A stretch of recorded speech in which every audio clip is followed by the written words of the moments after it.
Hello, welcome to another Cycle Tech review video. Today we're going to be installing a set of these Muc-Off Big Bore valves. I've done a preview video already, so take a look at those if you want to see what they actually are, or take a look at the Cycle Tech review website. We've got a preview up there. So these are an alternative to Presta valves. They're still the same size as a Presta valve because obviously they've got to fit on your rim, but they replaced that little tiny weeny Presta core with a ball valve, not a ball valve, but a ball valve. So this means that when the ball valve is open, the hole inside of the stem is like one big empty tube. So hopefully that should make it easier to get your tubeless on. I'll just show you these up close if you haven't seen them before. Ball valve is in here. You can see you've got this little lever that turns back and forward. That should make it easy. We've also got some little different olives and rubber mounts depending on what the inside of your wheel is like. I'm going to be installing a set of Vittoria Terreno Dry. I'm going to use one of their gravel liners as well. It's going to go on an old pair of 3T Accelero 40 Pros. These were just hanging around, and rather than taking my other tyres off, I'm just going to try this and see how it goes. Right, let's get tubelessing. Is that even a thing? Okay, let's get these big bore valves installed. One small change that we've made is that the previous rim was 40mm deep and these are 45mm length. You've got 4 different sizes you can choose from. You've got small, medium and large, starting from 30, going to 35, 45 and 60mm. 45 won't fit on a 40mm rim. I suppose that should have been obvious really, but I didn't check. So I've got an even older rim. It's pretty battered, but it still works, hopefully. So okay, so that side, let's get going. So here we've got our big bore valve, 7075 aluminium from the cap to the base. Got a nice little cap. Put that in the magnet. Well, actually, it doesn't matter. It goes in magnetic. It's aluminium. It won't stay there. There's your valve head. You can see. You take that off. Then you've got, the usual sort of lock nut and a little. I don't know if you see that little olive there as well. In the box, you'll get a little smaller box which has spare rubber bases, so you have a choice of a sort of slim, which I'm going to try first of all, and then the other two is a thicker cone shaped one, and then these kind of, I don't know if you can see that, there's little flat bottomed versions as well. So you've got a choice depending on what the inside of your rim's like, what's going to work best. On the bottom there, I don't know if you can see, but in that hole there is slotted for a Allen key. So if your nut sort of gets stuck on, sometimes after a winter or some horrible weather, it can sort of corrode together and it's a nightmare to get off. You can get a little spanner on the nut, Allen key on the inside, and it'll help you just unscrew it. Don't use it to tighten it up. You don't need to tighten it up that much. Finger tighten is usually enough. Don't go mental, but it's just there to help you get it off if you're having problems. Threaded all the way down to the base, which is handy. So let's get this on. Right, it's quite straightforward. Like I say, this is an old rim. It's 25mm though. I've used it as tubeless before, so hopefully it should all be good. So that's the 45mm stem in a 25mm. You put your little rubber grommet on next. That's fairly all standard so far, nothing unusual there. Tighten your nuts up into place. Like so, you can, if you find it starts spinning a bit, I mean it shouldn't, but if it does, you can use a little Allen key, but don't use the Allen key to tighten it up, just finger tight, okay. So that's that on there, all, like I say, all standard, nothing unusual so far. It's just that now you put the head on. Like I say, in the packaging you'll get a couple of extra tiny little olives, rubber grommets, olives. Basically, spares for inside the head. If there's a couple of little rubbers in there, and if they ever go, then you've got two spares just in case. So that's in situ. Question is, do you have the lever facing, you know, sort of in the direction of travel, or do you have it sideways? Don't really know. What's more aero gains, eh? Okay, so that's on. I'm going to put the tyre on now. I won't make you watch me do that, that's a bit boring. Once it's up, the tyres are on and in place, I'll pump it up and let's see how easily it goes on. Okay, see you in a bit.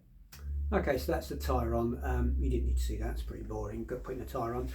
There is a liner in. I've used Victoria's gravel liner in there, just to make it a bit harder, because obviously with the liner in, it's going to be pressing against the base of the stem.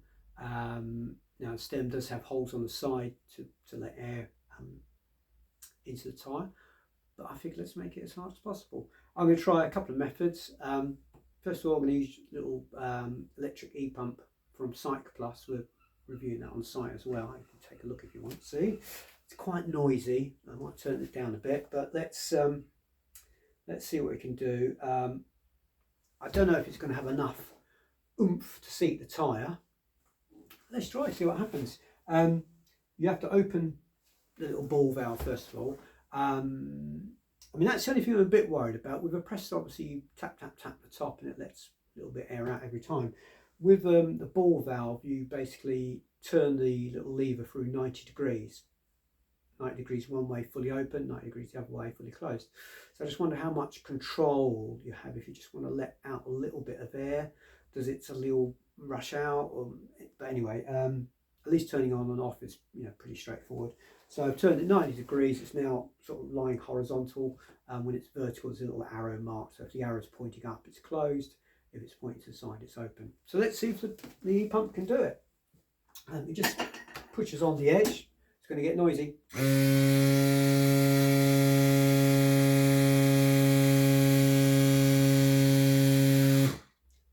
Now, let's take that off. Quite a tight fit. There we go, it's off. But we tried it anyway. It was worth having a look. Next, I'll just try a standard track pump. Okay, so the electric pump didn't work. Let's try the good old-fashioned track pump. I'll just be heading downstairs to do that because I'll need to get my body over it.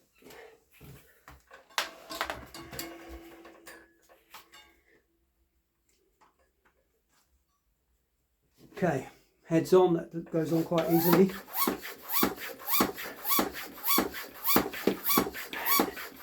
psi. A few cracking.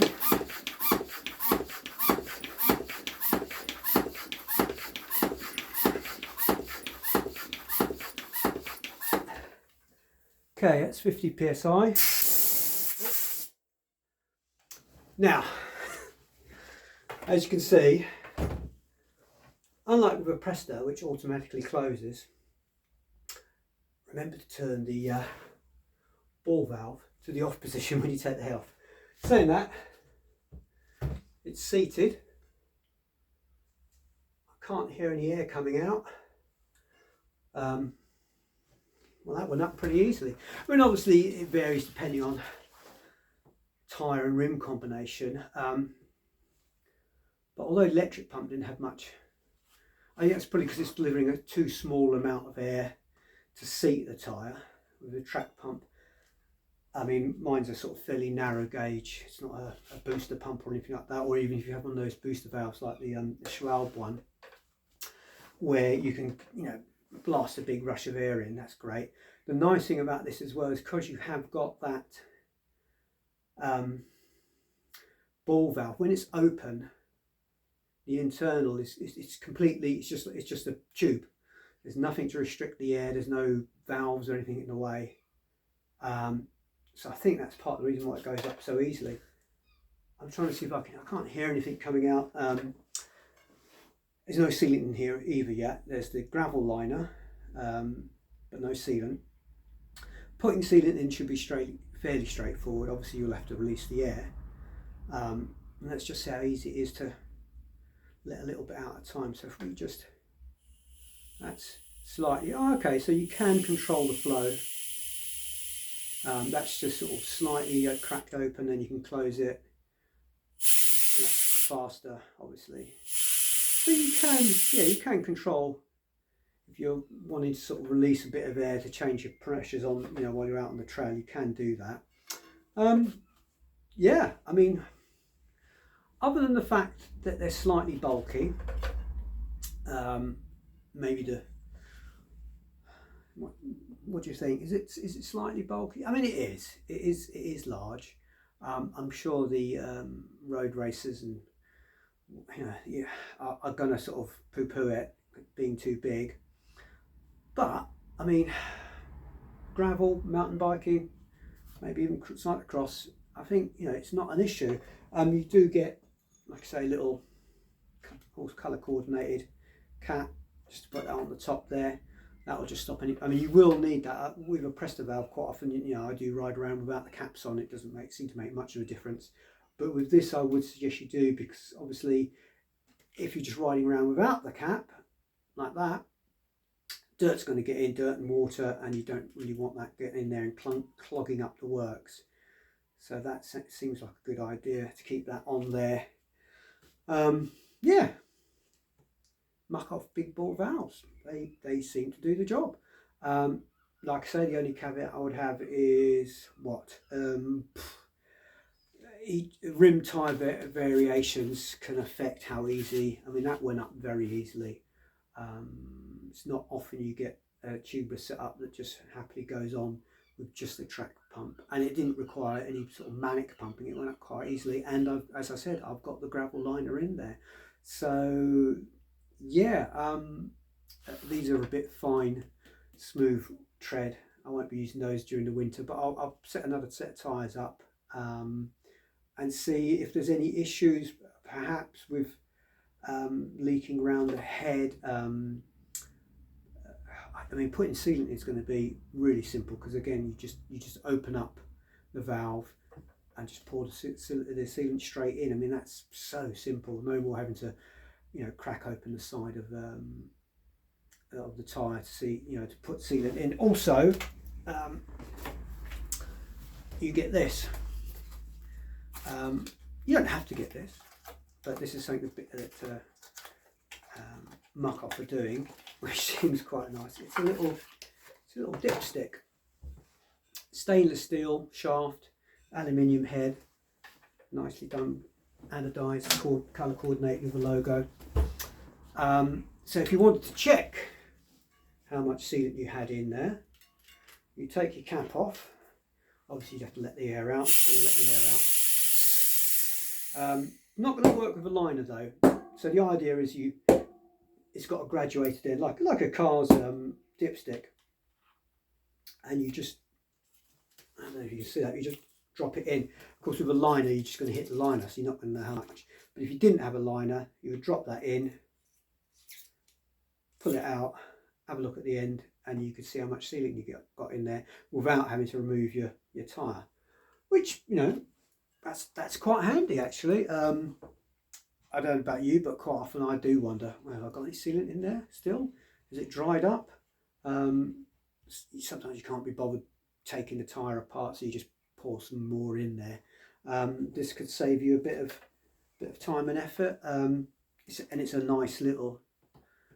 I mean, it's a stainless steel shaft with an aluminium. You could use an old zip tie, small zip tie, and drop that in.